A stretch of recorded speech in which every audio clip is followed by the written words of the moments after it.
Dear students, in last videos, we discussed Gram-Schmidt orthogonalization and projections on any general basis. Now, let us quickly look into two examples that will make the concepts we learned in last videos more concrete. And both of these examples are taken from the book of Mathematics of Machine Learning, for which link is posted in the description. So the first problem that we are going to solve is regarding the projection to general basis.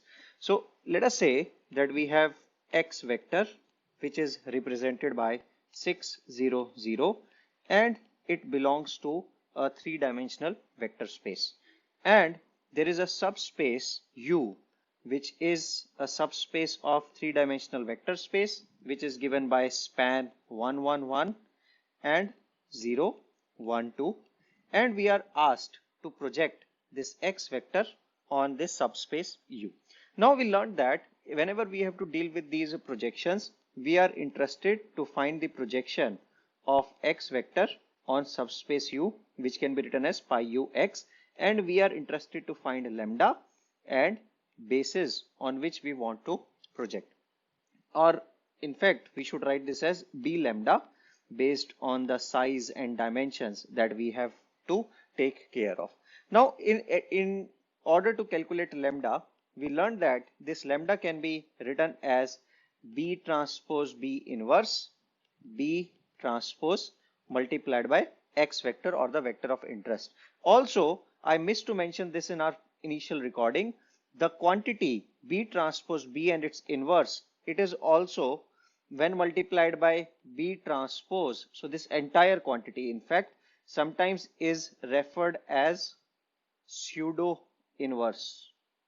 We are already familiar about inverse of a matrix, and we say that BB inverse is equal to an identity matrix. However, that definition of inverse only applies to the square matrix. However, in using this pseudo inverse, we can also calculate the inverse of the pseudo inverse of the non-square matrices. Okay, so beyond terminology, so we see that we have to calculate lambda and multiply it with B, and hence we will get our answer.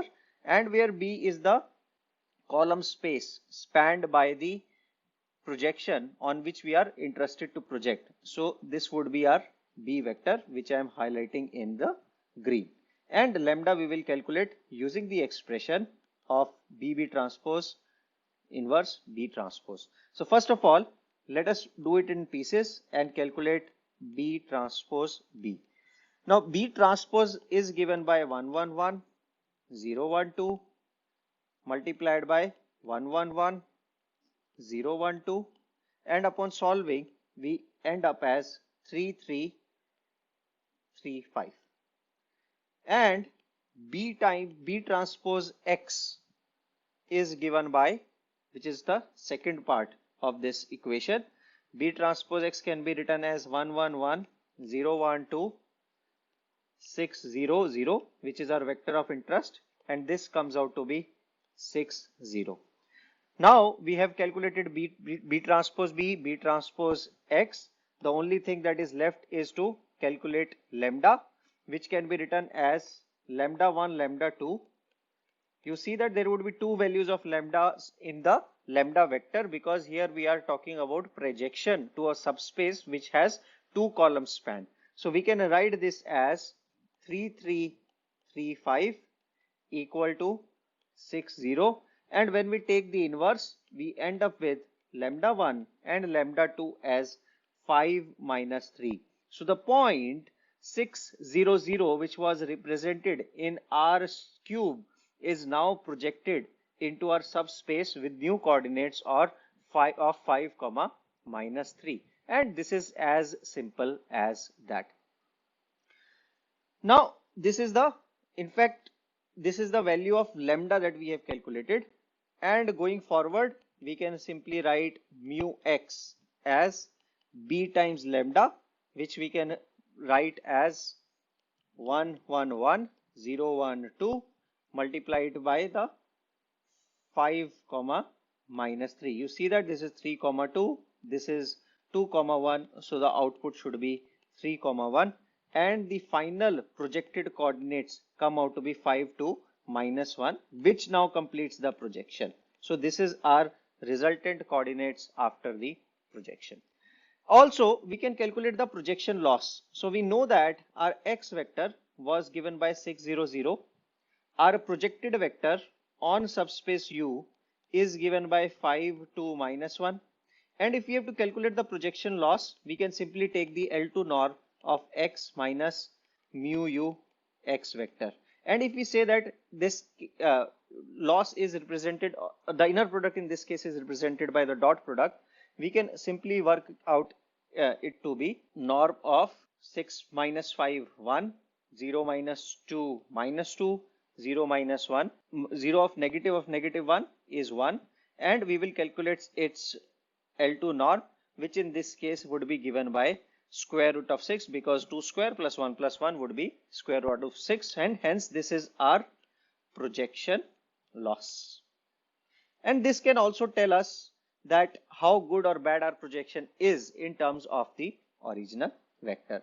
Now, if this example is clear, let us quickly move to an example of Gram-Schmidt orthogonalization. And we learned that the purpose of Gram-Schmidt orthogonalization is to change non-orthogonal bases into orthogonal bases. So for example, for a better visualization, we will stick to an example in R2, and we are given two vectors B1 and B2. If our B1 is given by 2, 0 and B2 is given by 1, 1, and you can quickly see if inner product is again represented by dot product, B1 dot B2 is not equal to 0, hence B1 and B2 are not orthogonal. So hence we need to find new U1 and U2 such that dot product of U1 and U2 equal to 0, or if we define cos of omega between these two vectors, that comes out to be 0. And we learned that using Gram-Schmidt orthogonalization, we can assume U1 to be equivalent to B1, and we can write it as 2, 0. Mind it here that magnitude is not equal to 1. Hence, we would say that although these would be orthogonal, orthonormality would not be satisfied. Hence, we could not call these as orthonormal bases, but they would classify to be orthogonal bases once we are done with all our transformations.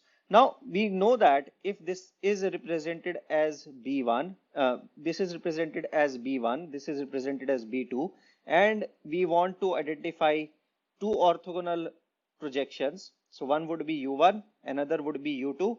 If we go by the magnitude in such a way that U1 plus U2 is equal to B2, we can quickly write U2 as B2 minus the projection of B2 upon U1, which can be written as pi of B2 on the span of U1, and here U1 has been chosen conveniently as B1. Also, once we have to calculate the projections, we know that the projection over span of B1 of vector B2, it would be given by B times lambda B, or which we can write it as U1 transpose upon U1 square multiplied by B2.